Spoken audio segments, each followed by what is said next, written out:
junto con ustedes, porque hoy quiero hablarles este tema del pesebre a la cruz y de la tumba al trono. Ese va a ser nuestro mensaje en esta mañana, del pesebre a la cruz y de la tumba al trono. Busque ahí en su Biblia el Evangelio de Lucas, el capítulo 2, por favor.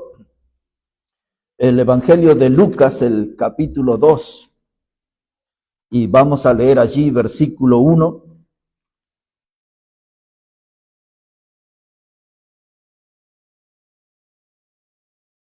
Dice la palabra de Dios de esta manera, Evangelio de Lucas, el capítulo 2 y el versículo 1.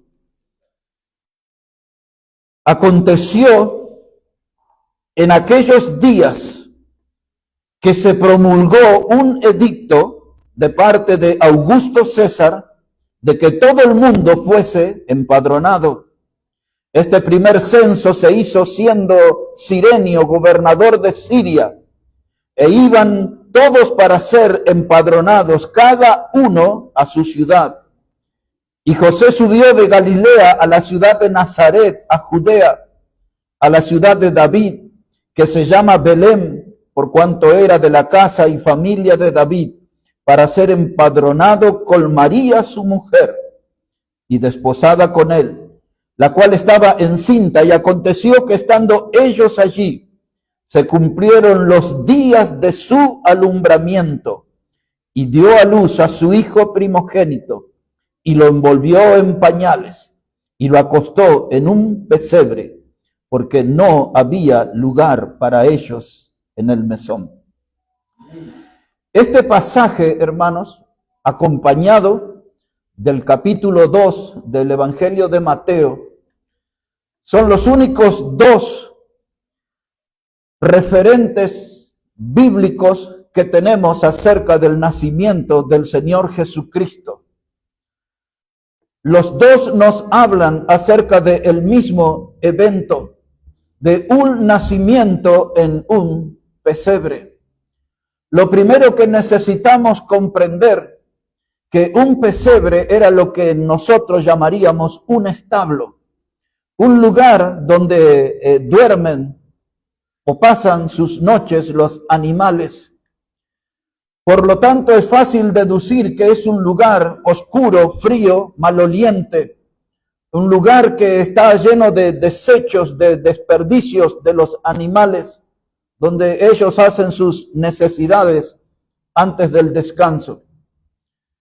Así que hablando de nuestro Señor Jesucristo, Él no tuvo el privilegio de la gran mayoría de nosotros de nacer en un sanatorio, en un hospital, ni siquiera en una salita de barrio.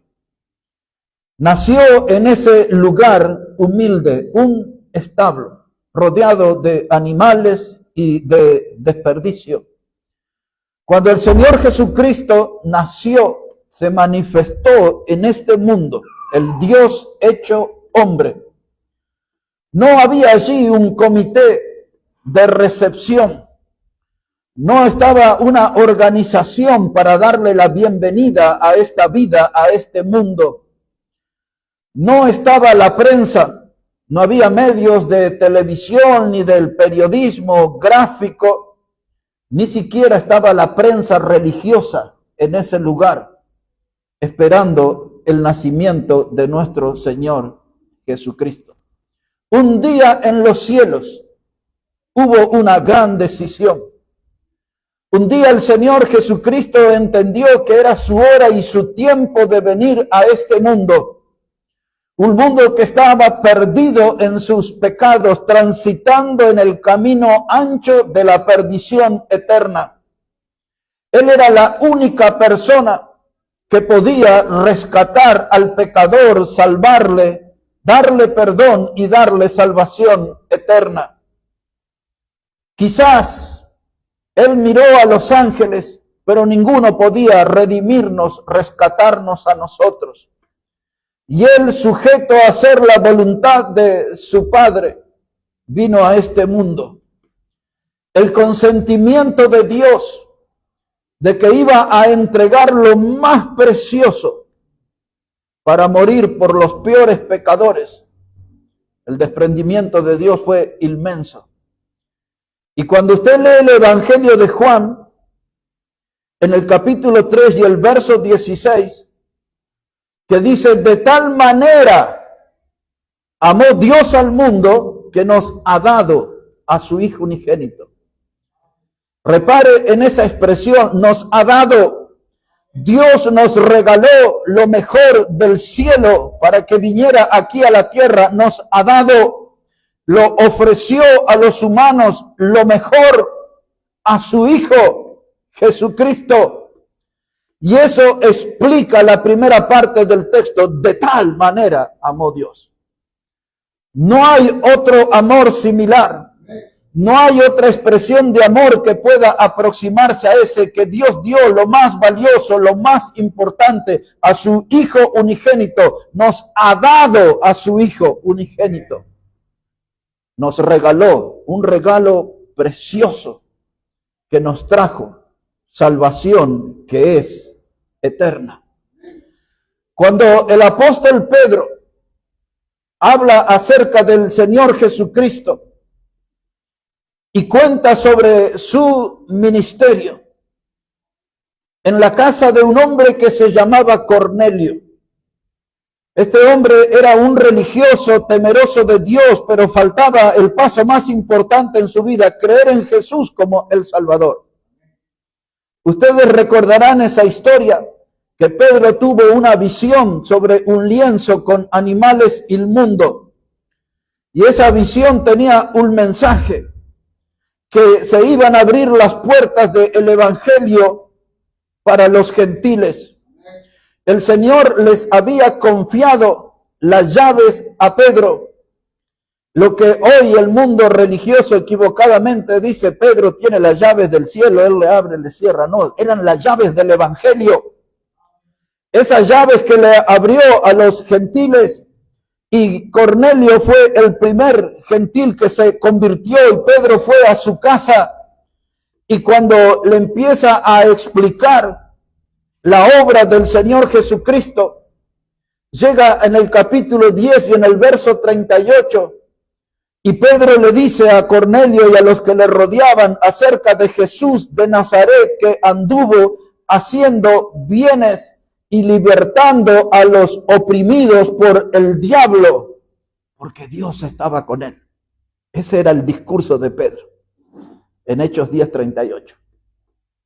Así que este es Jesús, el niño que nació en el pesebre, que fue adorado con aquellos magos, que ese acto, como prediqué el sábado anterior, estaban reconociendo de que ese niño era Dios. Era el cumplimiento de la profecía de Isaías, capítulo 7 y el verso 14, que dice, y la Virgen concebirá y dará a luz un niño y su nombre será Emanuel, que quiere decir Dios con nosotros. Lo que cantamos hace un rato, una fuente sin igual, la fuente de Emanuel, Dios con nosotros. Y allí está el pesebre. Y ahora no vamos a ir, solo recordamos Mateo capítulo 2. Cuando aquellos magos por mucho tiempo, quizás meses, estuvieron siguiendo esa estrella para ver dónde se iba a detener y demostrar el lugar que iba a nacer el niño, llegaron a Jerusalén. Y dice Mateo capítulo 2 que preguntaron acerca del nacimiento del rey de los judíos. Y dice que toda Jerusalén se turbó porque nadie esperaba, nadie sabía acerca de eso. Y allí Herodes consultó con algunos y alguien citó el libro de Miqueas del Antiguo Testamento, capítulo 5, versículo 2, que decía la profecía, pero tú, Belén Efata, pequeña entre las ciudades, de ti me nacerá. Iba a ser Cristo. Así que Herodes mostró un interés falso. Dice, dígame dónde está para que yo también vaya y le adore. Y más tarde nos enteraríamos cuáles eran sus intenciones. Era encontrar al niño y matarlo, porque Herodes como rey no quería competidor. Pero el niño había nacido, estaba envuelto en pañales, y los magos vinieron y le ofrecieron presentes.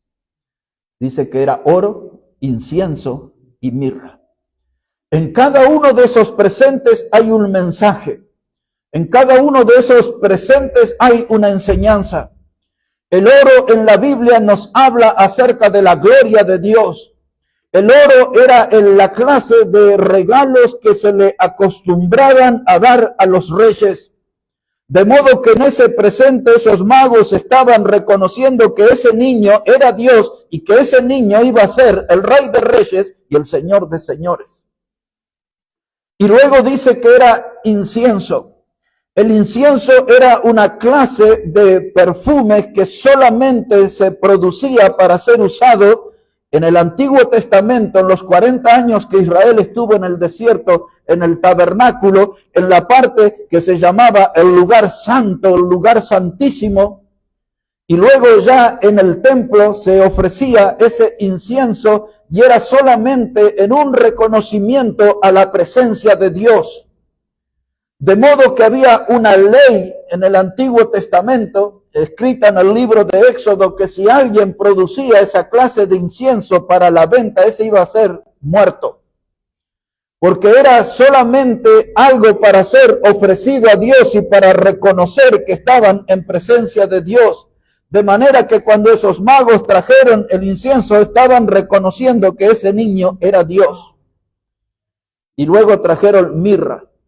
La mirra junto con los aloes y otras especies aromáticas es lo que se pone en la sepultura. En los evangelios, cuando Cristo murió, allí se acercó Nicodemo, aquel que había venido de noche a verla a él, y un hombre que se llamaba José de Arimatea, trayendo mirra y especies aromáticas para poner en la sepultura. Cuando esos magos trajeron ese presente, estaban anticipando los sufrimientos que iba a tener ese niño, los sufrimientos en la cruz.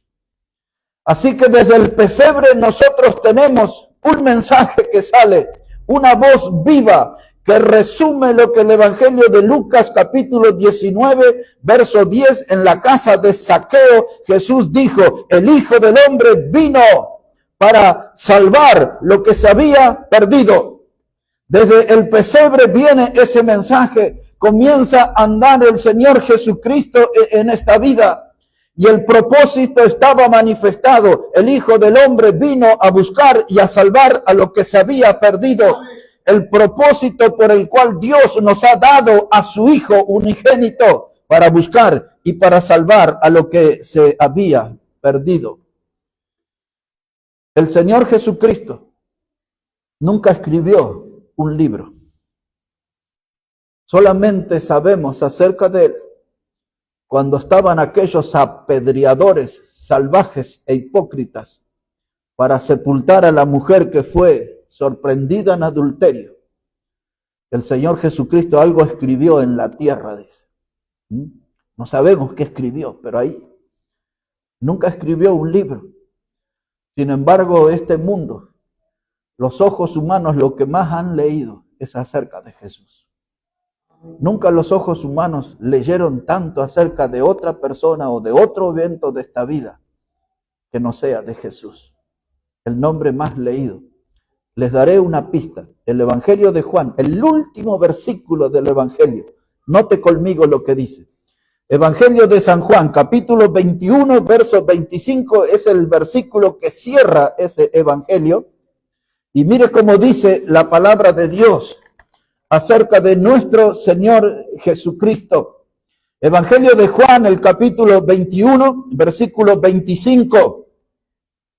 Dice la palabra, y hay también otras muchas cosas que hizo Jesús, las cuales si se escribieran una por una, pienso que ni aún en el mundo cabrían los libros que se habrían de escribir.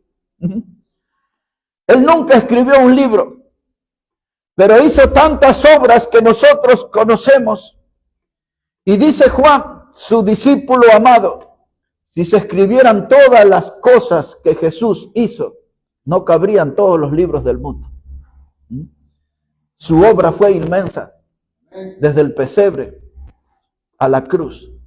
33 años tenía cuando fue a la cruz. Tan solo 3 años de ministerio. Su presencia en el mundo, en el pesebre, dividió la historia de la humanidad. Observe eso. Cualquiera de ustedes que ha pasado por un aula, por el colegio, escuchamos antes de Cristo y después de Cristo. El pesebre marcó un punto de referencia en la historia humana, la aparición de Dios hecho hombre. Y comenzó su ministerio público con 30 años, 3 años nomás. Tardó su ministerio y le llevaron a la cruz. El Señor Jesucristo, hermano, nunca escribió un libro, pero inspiró a muchos escritores a que escribieran acerca de Él. Nunca escribió una canción, sin embargo su nombre es coreado en millones de congregaciones, principalmente cada domingo. Nunca hizo ninguna escultura, pero su figura es recordada permanentemente. Nunca tuvo un ejército, pero millones y millones de hombres y mujeres han muerto por su causa. Se entregaron por su causa, se comprometieron con su causa. No dio ninguna nota a las radios, no le dio nota a la televisión, pero sin embargo en la televisión se habla de Él, se predica sobre Él, en las radios se predica sobre Él, su nombre aparece en la internet, donde usted le busque, o ahora hasta en el celular mismo. Su trabajo en esta tierra aparece reflejado en muchas películas. Algunas no lo hacen exactamente, pero pues ahí Él está. Su nombre es aquí, hermanos, una piedra de tropiezo para muchos pecadores, para muchos farsantes e hipócritas. De Jesús se habla en todos lados. De Jesús se habla en todos lados. La gente lo quiere hacer a un costado, pero su nombre no desaparece. Su nombre siempre está. Observe en primera carta de Pedro, capítulo 2, la primera carta de Pedro, capítulo 2. 2 versículos quiero que observen allí. En primer lugar, el versículo 4. Primera carta de Pedro, ya casi al final de la Biblia, antes de Apocalipsis tiene Judas, tiene Juan y antes está Pedro. Y en su primera carta, hermanos, capítulo 2, versículo 4, Pedro dice estas palabras para que nos acerquemos nosotros a Cristo. Dice él: acercándoos a Él, piedra viva, desechada ciertamente por los hombres, mas para Dios es escogida y preciosa. Este texto, hermano, refleja lo perverso de la conducta humana. Él es una piedra viva. Cuando usted habla con alguien, dice la piedra es una materia inerte. Eso quiere decir que no tiene vida. Pero Jesús, que es la piedra, es el fundamento de la historia. Él es una piedra viva. Y dice que es una piedra escogida para Dios, amada por Dios, escogida por Dios, vista como preciosa por Dios, pero para los hombres no. Y ahora no solamente Él es precioso para Dios. Observe versículo 7. Versículo 7 dice: para vosotros pues los que creéis, Él es precioso, pero para los que no creen, es la piedra que los edificadores desecharon. Y ella ha venido a ser la cabeza del ángulo y piedra de tropiezo y roca que hace caer. Así que ahora, hermanos, este texto nos pone en un aprieto a todos nosotros. Porque dice la Escritura: para los que creéis, Él es precioso. Y frente a esa expresión, me veo obligado a decir, es hora que lo demostremos. Amén. Si Él es precioso para nosotros, demostrémoslo.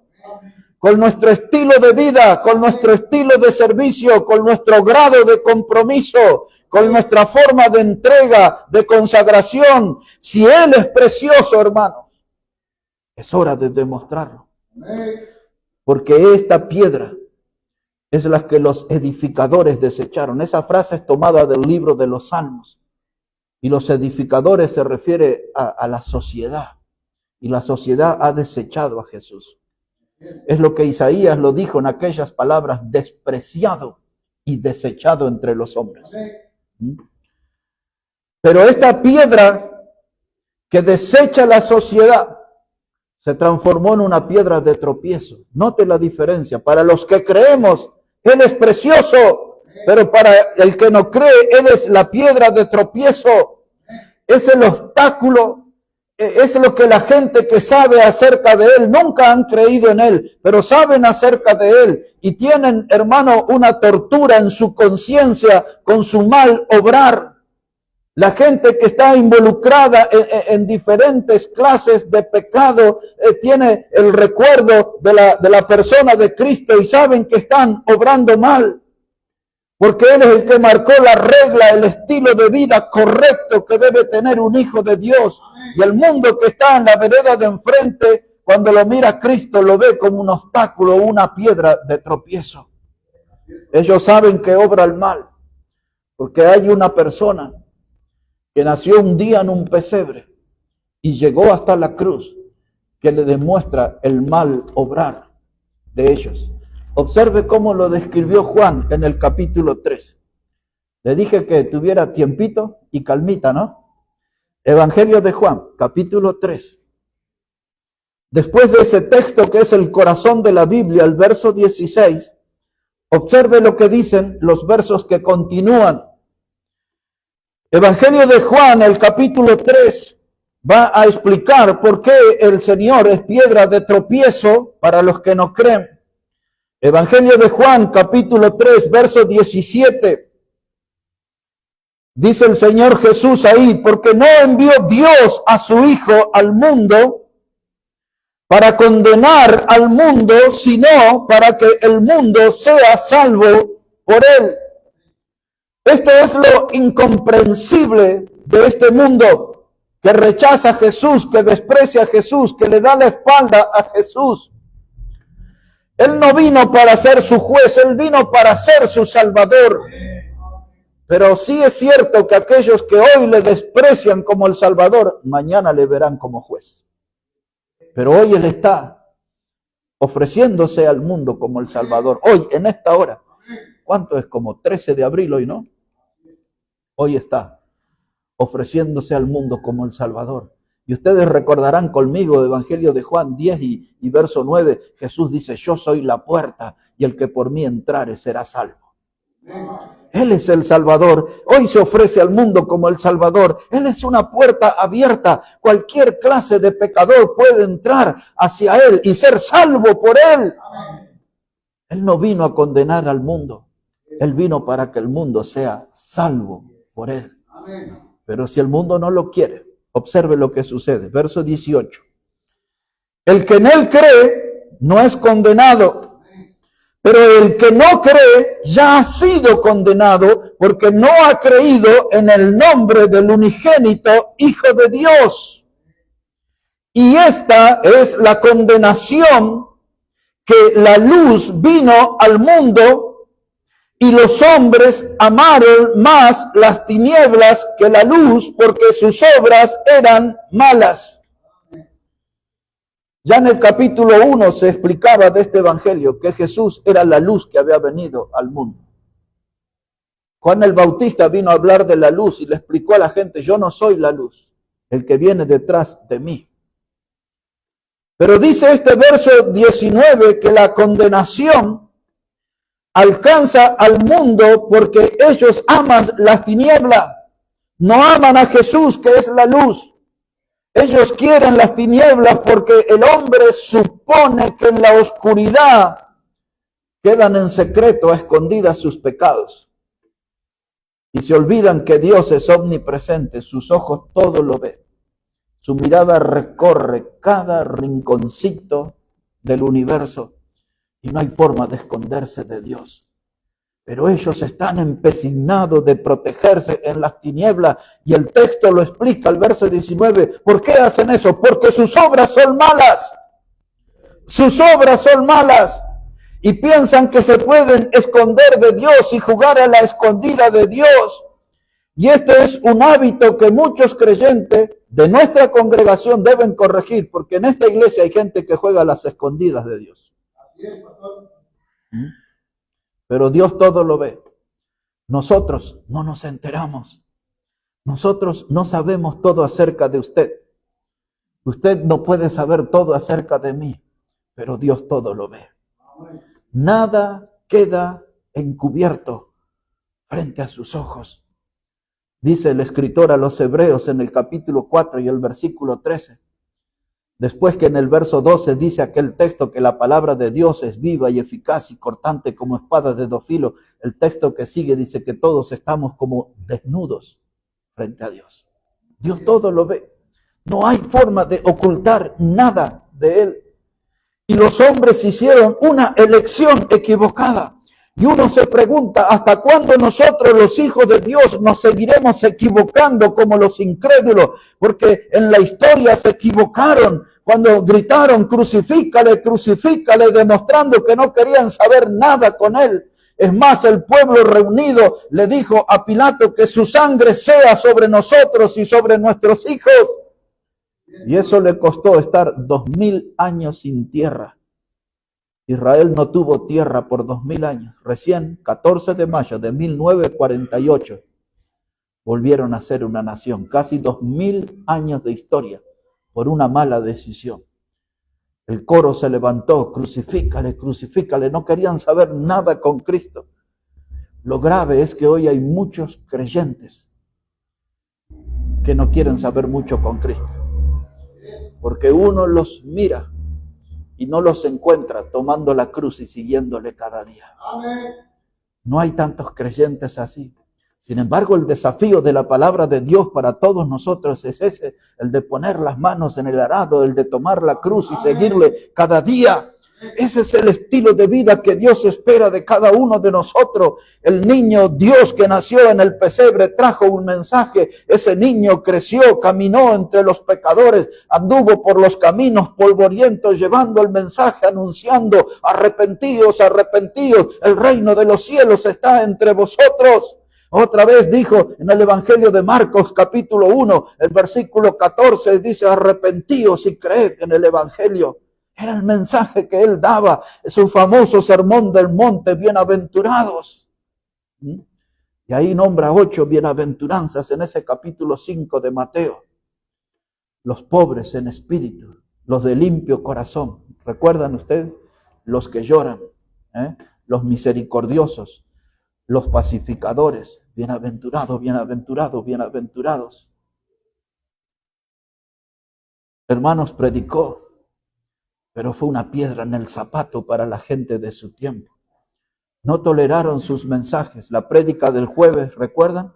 Aquella multitud que le dijo a Jesús, Señor, dura palabra es esta, ¿quién podrá recibirla? Y versículos después, dicen, y muchos de sus discípulos ya no caminaban con él. No les gustó su predicación, aún a muchos de sus seguidores. Y Pedro vio que el número que se alejó de Jesús era un número alto. Juan 6, 66 es donde dice eso. Y muchos de sus discípulos ya no andaban con él. Y cuando Pedro vio eso se alarmó. Y le dice, Señor, se van. Y Jesús le dijo, Pedro, ¿acaso quieren ustedes ir también? Y al fin se le funcionó la neurona a Pedro. Y le dijo, no, Señor, ¿a dónde iremos? Si tú tienes las palabras de vida. Eso, hermano, no nos alejemos de Jesús, es el autor de la vida, Él tiene las palabras de vida. Lo que haga la manada, hermano, que hagan lo que ellos quieran, pero nosotros sigamos a Jesús. Él es el buen pastor, el que da la vida por las ovejas, dice Juan. Tenemos que ser sabios una vez en esta vida, hermanos, y elegir bien y estar al lado de Jesús. Es la mejor decisión, del pesebre a la cruz. Veamos aquí un poquito ahora en el Evangelio de Mateo, el capítulo 26. Para que usted vea cómo el mundo planeó para llevarle a la cruz. Evangelio de Mateo, el capítulo 26.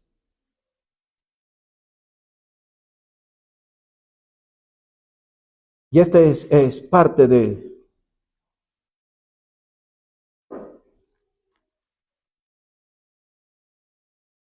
Mateo 26, hermanos, verso 14. Quiero que vea allí. Mateo 26, verso 14. Para que ustedes noten cómo el mundo conspiraba contra Jesús para llevarle a la cruz. Este es uno de los tantos casos. Dice el verso 14, entonces uno de los 12 que se llamaba Judas Iscariote fue a los principales sacerdotes y les dijo, ¿qué me queréis dar? Y yo os lo entregaré. Y ellos le asignaron 30 piezas de plata y desde entonces buscaba oportunidad para entregarle. Esa es parte de una de las conspiraciones, de las tramas secretas, de cómo la gente en tinieblas negociaba y planeaba la muerte de Jesús. Muchas veces los sacerdotes, los líderes religiosos, los líderes políticos, se juntaban, los de las sectas de los saduceos y de los fariseos, todos ellos los evangelios describen cuántas veces intentaron matarle, planearon matarle, habían conspiraciones continuamente y el diablo empujaba de atrás porque querían ver al Hijo de Dios en la cruz.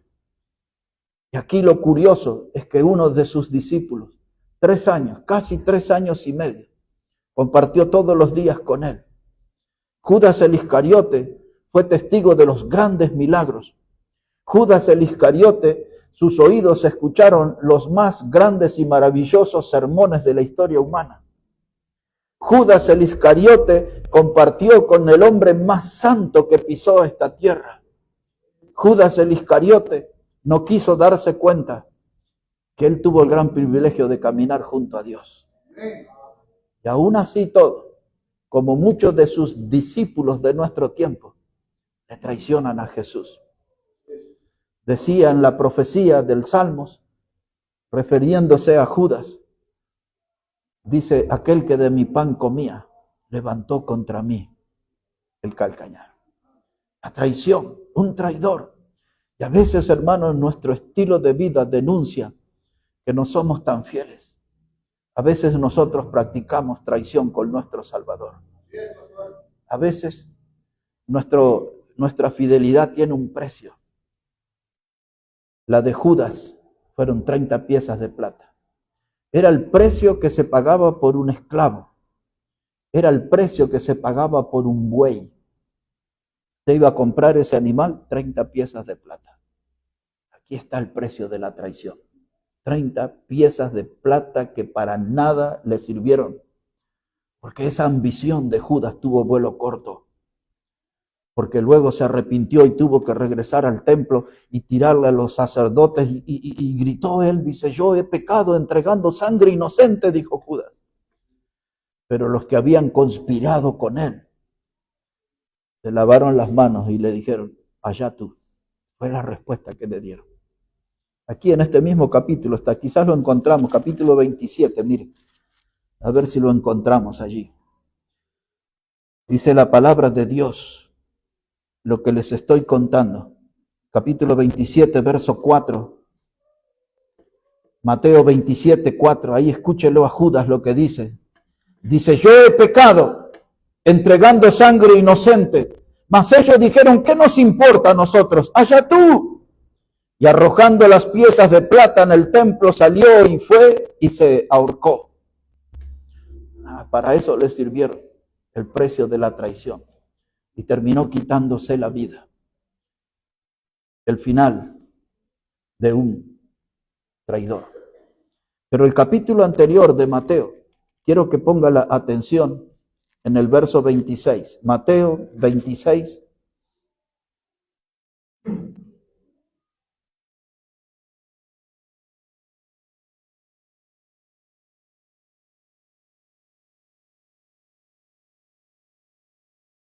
Dice la palabra de Dios ahí, hermanos, en el Evangelio de Mateo, el capítulo 26, verso 26. Dice, y mientras comían, tomó Jesús el pan y bendijo y lo partió. Y dio a sus discípulos y dijo, tomad, comed, esto es mi cuerpo. Y tomando la copa y habiendo dado gracias, les dio diciendo, bebed de ella todos, porque esto es mi sangre del nuevo pacto que por muchos es derramada para remisión de los pecados. Y os digo que desde ahora no beberé más de este fruto de la vid hasta aquel día en que lo beba nuevo con vosotros en el reino de mi Padre. Esto es lo que leemos muchas veces en la cena, pero utilizamos 1 Corintios capítulo 11, como Pablo nos cuenta, es lo que cuenta acá Mateo. Pero aquí está el pacto de sangre. Aquí dice el Señor, yo voy a llegar a la cruz. En ese pan y en esa copa estaba reflejado el sacrificio en la cruz. El final de la primera parte del recorrido, del pesebre a la cruz, del pesebre a la cruz. Ahí entregará su cuerpo. Y en este pan y en esta copa estará la memoria del sacrificio que hice por el pecador. Y ahora, en la segunda parte, hablemos un poquito acerca de la tumba al trono. De la tumba al trono. Dé una mirada, por favor, ahí en Mateo, capítulo 28. Ya Cristo murió. Eran las horas, hermanos, de los festejos del diablo. La Biblia no lo dice, pero yo siempre imaginé que cuando Satanás vio a Cristo en esa cruz, se habrá frotado sus manos, y se habrá puesto contento. Y quizás con alguno de sus demonios se codió y dice, lo logré. Ahí está en la cruz, ahí está muerto. Y le pusieron en la tumba y quisieron asegurar y pusieron una guardia romana y pusieron una piedra pesada, grande, una piedra y una guardia permanente. Pero la Escritura ya lo había dicho, Jesús lo había anunciado en estas palabras. Él dijo, yo la señal que les doy es la del profeta Jonás, que estuvo 3 días y 3 noches en el vientre del pez. Ese era el tiempo que el Hijo del Hombre, Jesús, el que hizo el recorrido del pesebre a la cruz, en la tumba solamente iba a estar 3 días, como Jonás estuvo en el vientre del pez. Y luego iba a salir a la vida. El diablo quiso asegurarse y pusieron ahí bien su guardia romana y todo eso. Pero el poder de Dios es mayor que todas las cosas. Vean lo que sucedió aquí. Mateo, el capítulo 28, versículo 1. Dice la palabra, pasado el día de reposo, al amanecer del primer día de la semana, vinieron María Magdalena y la otra María a ver el sepulcro. Y hubo un gran terremoto, porque un ángel del Señor descendiendo del cielo y llegando, removió la piedra y se sentó sobre ella. Su aspecto era como un relámpago y su vestido blanco como la nieve. Y de miedo de él, los guardas temblaron y se quedaron como muertos. Mas el ángel respondiendo dijo a las mujeres, no temáis vosotras, porque yo sé que buscáis a Jesús, el que fue crucificado. No está aquí, pues ha resucitado como dijo. Venid, ved el lugar donde fue puesto el Señor, e id pronto y decid a sus discípulos que ha resucitado de los muertos. Y aquí que va delante de vosotros a Galilea, y allí le veréis. He aquí os lo he dicho. Quiero que note algo en el versículo 7. Ese versículo 7 está conectado a nuestra vida, a esta reunión. ¿Cuál es la relación de ese versículo 7 con esta reunión y con la presencia de ustedes y de mí en este lugar? A ver, observe. ¿Qué conecta ese versículo 7 con este momento? ¿Qué hora es? La hora de este momento. 12:53. Ya tengo que terminar. A ver, ¿qué es la palabra de ese versículo que lo conecta a las 12:53 aquí en Lomas del Mirador? Ha resucitado. Porque si no resucitó, ¿qué estamos haciendo acá nosotros? ¿Qué estamos haciendo acá nosotros? Estamos aquí porque Él resucitó, porque Él se ofreció en la cruz como el Salvador, cumplió con su obra, derramó su sangre preciosa como lo anunció. Bebed esta copa en memoria de mí. Recuerden la sangre derramada en la cruz por el pecador. La profecía basada en Jonás, 3 días en el vientre del pez, 3 días y 3 noches en la tumba, y resucitó, y vino el ángel para dar testimonio. Jesús ha resucitado. Le habla a las mujeres porque los soldados quedaron como congelados del miedo allí, cuando el ángel vino y removió esa tremenda piedra de la tumba, y las mujeres aparecieron en ese momento. El ángel dice: ustedes no se asusten. Buscan a Jesús, ha resucitado, como lo dijo. Eso dijo el ángel, como lo dijo. Ha resucitado, Cristo vive y vive para siempre, mis hermanos. Y ahora estamos aquí ya, ¿qué hora? 12:54, porque Él resucitó. Porque Él resucitó. Porque si no hubiese resucitado, andaríamos en la feria de compra o andaríamos buscando un restaurante para almorzar en Celina, Liniers o algún lugar de eso. Si Él no hubiese resucitado, estarían algunos preparando el bolsito para un partido de fútbol. Otros estarían allí movilizando los carbones en una parrilla, mirando el asado.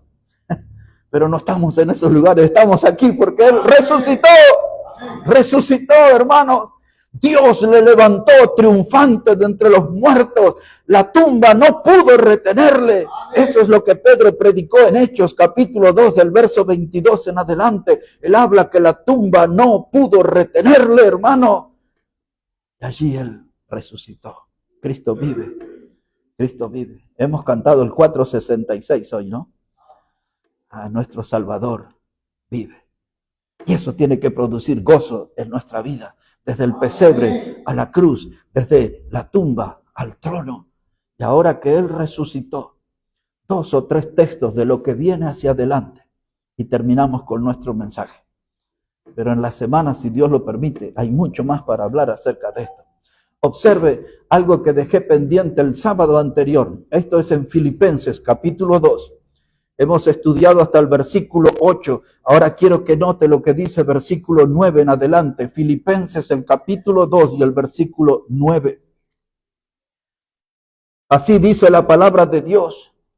Pablo está dejando este testimonio en la carta a los filipenses. Recuerdan que les hablé de aquella doctrina de una palabra rara que era la kenosis.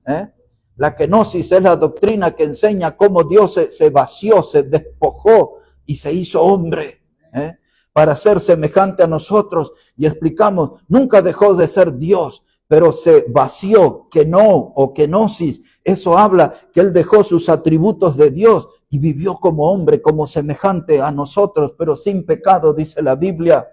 Y ahora ese Cristo que dice que vamos a mirarlo, y para los que no estuvieron en esa reunión, les quiero hacer notar aquí 4 cosas.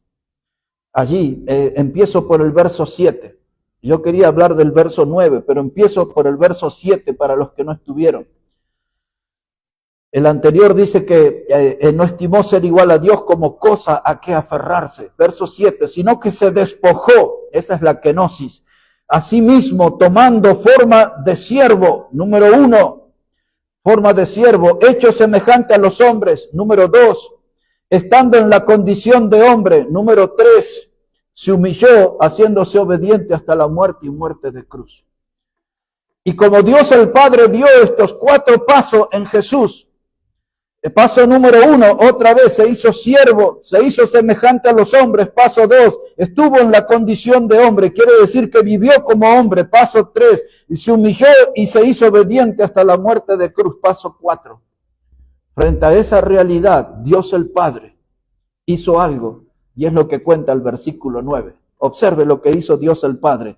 Dice, por lo cual Dios también le exaltó hasta lo sumo, y le dio un nombre que es sobre todo nombre, para que en el nombre de Jesús se doble toda rodilla de los que están en los cielos y en la tierra y debajo de la tierra, y toda lengua confiese que Jesucristo es el Señor, para gloria de Dios Padre. Amén. Wow, mis hermanos, qué tremendo. El mundo de hoy le puede ver como el Salvador, pero otros le van a ver como el juez. Y aquellos que le difamaron, aquellos que se burlaron, aquellos que dijeron tantas cosas groseras acerca de él, aquellos que esgrimieron tantos insultos contra él, aquellos que usaron sus lenguas filosas y ponzoñosas en contra de Jesús, algunos en la categoría de ateos, otros en la categoría de escépticos, otros en la categoría de incrédulos. En líneas generales, los pecadores que le dieron la espalda, que usaron sus lenguas contra él, dice, toda lengua confesará, Él es el Señor. Ya será tarde, porque estarán perdidos, pero aún desde su estado de perdición tendrán que reconocer que Él es el Señor. Él es el Señor. La palabra que se usa aquí en el idioma griego es la palabra kurios o kurios, la pronuncian algunos. Significa que Él es el amo, Él está sobre todo, y aquellos que de corazones endurecidos, que no le reconocieron en este tiempo, un día llegará, la hora llegará, en que estarán frente a Él y dirán, Él es Señor, con su propia lengua y con sus rodillas dobladas, reconocerán su señorío, el señorío de aquel que un día se humilló hasta la muerte y muerte de cruz. Y hay una parte aquí para nosotros que dice, pero Dios, hermano, frente a esa obra tan grandiosa en la cruz, Dios le ha dado un nombre que es sobre todo nombre. Él es el Señor Jesucristo. Es el Señor Jesucristo. Es un nombre sin igual. Hay un antiguo himno que dice, Jesús, qué dulce nombre a los que te queremos. ¡Wow! Qué nombre maravilloso, precioso es el nombre de Jesús. Nosotros ya tenemos que estar doblando rodillas delante de Él. Un día esta palabra tiene que quebrantarnos. La Biblia es la palabra viva y tiene que quebrantarnos de tal manera, y no en un acto público, en un lugar secreto, caer sobre nuestras rodillas y reconocer que somos pecadores e indignos, que fuimos atrapados, alcanzados por el amor inmenso de Dios, mostrado en la persona de Cristo. Y en un lugar secreto, en la habitación, en un monte, bajo una arboleda, donde no haya testigos, sino solo Dios, caigamos sobre nuestras rodillas y digamos a corazón abierto, Él es Señor, Él es Señor, Él es Señor, Él es Señor. Yo no creo en los de esos cultos emocionales de la gente, de los temblequeos y de las lágrimas y de los que caen. Yo veo mucha hipocresía en eso. Yo quisiera ver si en secreto caen sobre sus rodillas y reconocen al Señor Jesús. Él es Señor. Él es Señor, para gloria de Dios Padre. Amén. Para darle gloria a Dios, el Padre. Del pesebre a la cruz y de la tumba al trono. Verdaderamente, todo esto abarcaría horas, pero quise hacer un recorrido rápido, como esos colectivos que van por la autopista, rápido, así, para entender la obra maravillosa y veámoslo a Él en el trono. Obsérvelo, por favor, allí un momento. Primero, un texto del Antiguo, otro del Nuevo, y ahí terminamos. El texto del Antiguo es en Isaías capítulo 9. Eso es una profecía que anticipaba de una manera sintética, súper comprimida, o como usó el hermano hoy la palabra hiper comprimida. Mire lo que iba a hacer Jesús. Esto que vamos a leer ahora se escribió 700 años antes que Jesús apareciera en el pesebre de Belén. 700 años antes. Mire que decía Isaías, guiado por el Espíritu Santo de Dios. Si está ahí, quiero que en la misma página casi va a encontrar el capítulo 7, verso 14, que yo se lo cité de memoria, pero quiero que lo vea para que vea que mi memoria está bien todavía. capítulo 7, verso 14, es la profecía del nacimiento. Dice así Isaías 7, verso 14, por tanto el Señor mismo os dará señal. Y he aquí que la Virgen concebirá y dará a luz un hijo y llamará su nombre Emmanuel. ¿Qué quiere decir? Dios con nosotros. Eso lo citamos de memoria. Ahora capítulo 9, verso 6. Observe la síntesis de Isaías sobre la obra de Cristo. Dice la palabra de Dios, Isaías 9, verso 6. Porque un niño nos es nacido. ¿Dónde nació? En el pesebre. Un hijo nos es dado, el principado sobre su hombro, y se llamará su nombre admirable, consejero, Dios fuerte. Era Dios hecho hombre ese niño. Dios fuerte, Padre eterno, príncipe de paz. Lo dilatado de su imperio y la paz no tendrán límite sobre el trono de David y sobre su reino, disponiéndolo y confirmándolo. Ahí está, su imperio no tendrá límite, es eterno y se sentará en el trono, del pesebre a la cruz, de la tumba al trono. Estos textos, hasta en hebreo, los hemos aprendido de memoria nosotros. Este que nos habla de el Gibor Abiad Sar Shalom, príncipe de paz.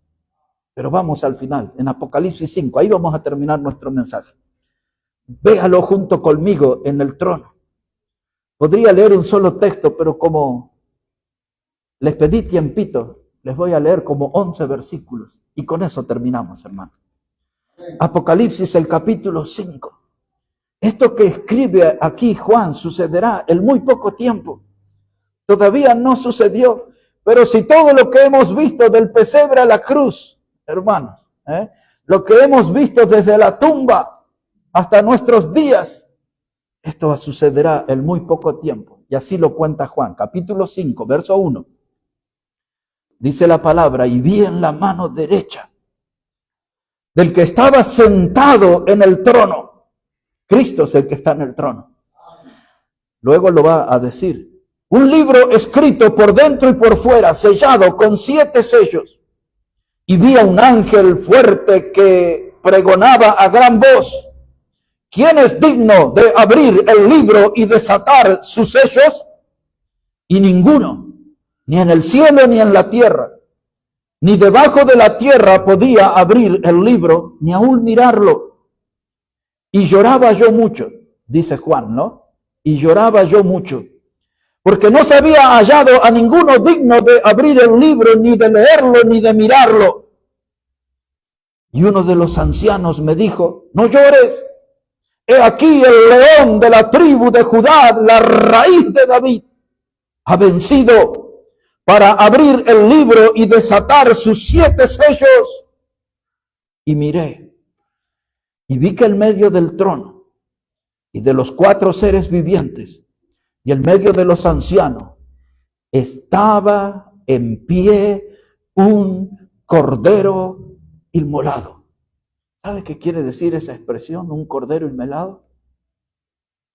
Aquello que nos contó Isaías en el capítulo 53, cuando dice que como cordero fue llevado al matadero, enmudeció, no abrió su boca, un cordero inmolado, se ponía este dedo bajo su barbilla, se levantaba el mentón, se ponía el cuchillo, se lo degollaba y el cordero se desangraba. Eso es lo que hicieron en la Pascua cuando salieron de Egipto. Eso es lo que hicieron con Cristo. La cruz del Calvario fue el altar donde fue sacrificado Cristo, el Cordero de Dios. El mundo lo vio allí muerto. Hasta hay una religión que lo muestra y se pasea en una cruz con él. Él no está allí. Él resucitó, Él venció la cruz, venció la muerte, venció al diablo. Y ahora Juan lo ve sentado en el trono. Dice él, es un cordero inmolado de pie. No está ahí desangrándose tendido en el piso. Está de pie, está en victoria, en posición de victoria. Está vivo, nuestro Cristo está vivo. Juan mira hacia el futuro. Esta palabra apocalipsis, hermanos, o apocalipto como se escribe en el idioma griego, es la idea de un gran cortinado que se abre y nos permite ver hacia adelante, y Dios nos está mostrando lo que va a suceder adelante, un acto solemne, los seres vivientes, el anciano, Juan llorando, mirando todo lo que va a pasar. Cristo está de pie, el cordero inmolado, el que fue sacrificado. Él es digno de abrir el libro y los sellos. Terminemos aquí, mire hermano, dice versículo 6, y miré y vi que en medio del trono y de los 4 seres vivientes y en medio de los ancianos estaba en pie un cordero como inmolado, que tenía 7 cuernos y 7 ojos, los cuales son los 7 espíritus de Dios enviados por toda la tierra. Dios todo lo ve, todo lo controla. Y vino y tomó el libro de la mano derecha del que estaba sentado en el trono. Y cuando hubo tomado el libro, los 4 seres vivientes y los 24 ancianos, se cree que esos 24 ancianos representan las 12 tribus de Israel y los 12 apóstoles. Una gran cantidad de teólogos sostienen eso. Me parece que eso es correcto. Como sea, hermano, dice la Escritura, seres vivientes y los 24 ancianos se postraron delante del Cordero. Todos tenían arpas y copas de oro llenas de incienso, que son las oraciones de los santos. Entérese a dónde van sus oraciones.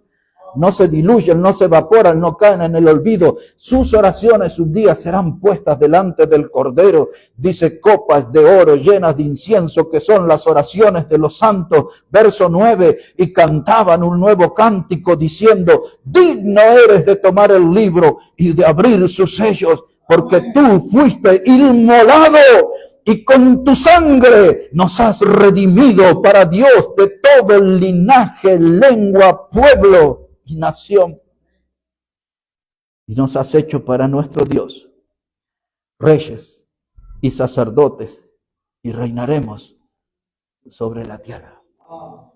Nosotros que hemos nacido en lugares humildes, en familias humildes, ese sacrificio de sangre nos has redimido para Dios. Quiere decir que nos rescató, nos salvó, nos rescató.